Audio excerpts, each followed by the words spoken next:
हमने आनंद भरा जीवन जिया।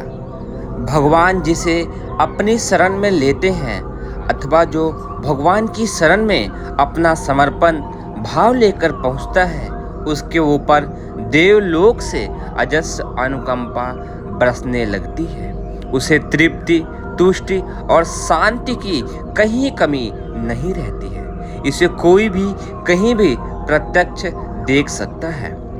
हमें यह अनुभूति आजीवन पग पग पर होती रही, इसीलिए उस आनंद का सदा सर्वदा रसास्वादन करते रहने का अवसर मिला है, जिसे ब्रह्मानंद परमानंद कहते हैं। इसे आत्मानंद कहा जाए तो भी और अधिक उचित होगा, क्योंकि इसकी उत्पत्ति भीतर से ही होती है।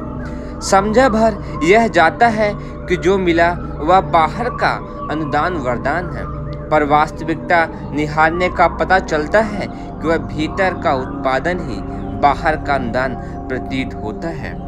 भीतर वाला खोखला है तो फिर बाहर से कुछ हाथ लगने की आशा चली ही जाएगी। सूर्य में कितना ही प्रकाश क्यों न हो, समीपवर्ती दृश्य कितने ही सुंदर क्यों न हो, पर यदि आँख की पुतली काम ना करे तो समझना चाहिए सर्वत्र अंधकार ही अंधकार है और दिन या रात्रि में कभी भी उसका अंत न होगा। अपने कान की झिल्ली खराब हो तो फिर गायन वादन या प्रवचन परामर्श का लाभ ले सकना किसी के लिए संभव नहीं है। अपना मस्तिष्क बिगड़ जाए तो यह समूची दुनिया पागलों से भरी हुई प्रतीत होगी। अपने प्राण निकल जाए तो फिर शरीर को कोई भी साथ या सुरक्षित रखने के लिए तैयार न होगा।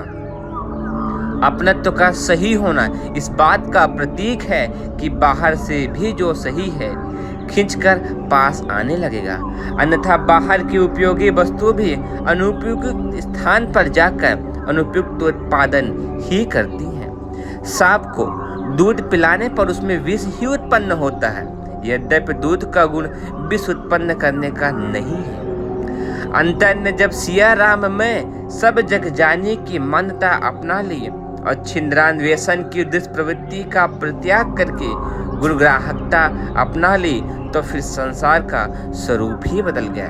वह दिखने लगा जो दर्शनीय था, वह लुप्त हो गया जो अदर्शनीय कुरूप अवांछनीय था। जो सुंदर है उसे सरस होना ही चाहिए। अपने भीतर से रस बहा तो बाहर से भी उमंगे सम्मिलित होती चली गई। नदी बहती है तो उसमें समीपवर्ती नाले भी जुड़ते जाते हैं।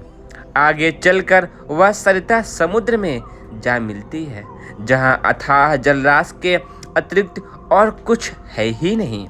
यह लाभ बालू के टीलों की नहीं मिलता। वे अंधर के साथ एक स्थान से दूसरे स्थान तक उड़ते फिरते हैं। धूप निकलते ही आग की तरह अपने लगते हैं। वर्षा होती है तो भी शांति नहीं। उथले कीचड़ मात्र बनते हैं तो किसी जलाशय में पहुंचा देने भी ताली या किनारे पर फिर बालू के रूप में पूर्ववत अपने अस्तित्व का परिचय देते हैं। सदाशयता का दिव्य दर्शन यही है, भगवान की झांकी जो बिना किसी कठिनाई के कोई भी कहीं भी कभी भी कर सकता है। आध्यात्म का निर्झर फूटते ही एक नई दृष्टि उत्पन्न हुई। संसार कितना सुंदर, कितना भला है, इसमें कितना सद्भावना और सेवा अनुकंपा भरी पड़ी है। यहाँ जो कुछ है उसके आधार पर कृतज्ञता ही अनुभव की जाती रहेगी। जो कड़वा लगता है, अप्रिय प्रतीत होता है, उसमें भी बहुत कुछ ऐसा होता है जो आज ना सही अपने लिए कल शिक्षाप्रद अनुभव हो सके, सुधारात्मक सेवा साधना करने का अवसर प्रदान कर सके। फिर जो प्रिय है, उपयोगी है, सहयोगी है, उसके गुणानुवादों को यदि थोड़ा बढ़ाकर देखा ही जा सके तो प्रतीत होगा कि आत्मीयता और सेवा सद्भावना ही चारों ओर से बरस रही है। यदा कदा जो कटुता प्रतीत होती है उसमें भी अपने उस सुधार का तारतम्य छिपा पड़ा है जो अधिक पवित्र, अधिक जागरूक, अधिक प्रखर बनाने का अवसर प्रदान करता है। यदि प्रतिकूलता न हो तो लोग अपनी जागरूकता ही खो बैठे, सुधार के लिए भी और प्रगति के लिए भी जागरूकता अत्यंत ही आवश्यक है। वह बिना प्रतिकूलता से पाला पड़े और किसी प्रकार उत्पन्न ही नहीं हो सकती। सुविधा संपन्न तो विलासी और आलसी बनकर रह जाते हैं। उन्हें संभालने, सीखने, सुधारने की आवश्यकता ही नहीं पड़ती। फलता हुए अभागों की तरह जहाँ के तहाँ जड़वट बने रह जाते हैं। सुविधा और प्रगति में से एक को चुनना हो तो समझदारी सदा असुविधाएं अपनाकर ऊंचे उठना, आगे बढ़ना स्वीकार करेंगे।